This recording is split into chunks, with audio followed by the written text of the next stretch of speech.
はい、続きまして36番ですね、シェルティのジュリアちゃんと、田口さんのペアです。さあ、1番、2番、3番、4番、どうだ、5番は捉えた。さあ、登ります。決めて、タッチ。よし、OK。7番のタイヤ、トンネルですね。奥から入った。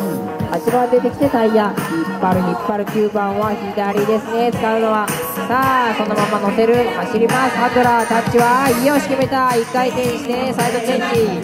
さあ、11番のエントリー決めて、さあ、スピードに乗ってるぞ。このソラロンバーしっかり決めた。12、13、エアプレーン戻ってきた。よし、14、15からフロントで16、どうだ。よし、飛んだ。ここはトンネルしっかり入った。さあ、出てきて、タッチだぞ。よし、コンタクト決めた。さあ、ダブルも決めて、ラスト1本だ。よし、決まった。タイムは53秒73、53秒73。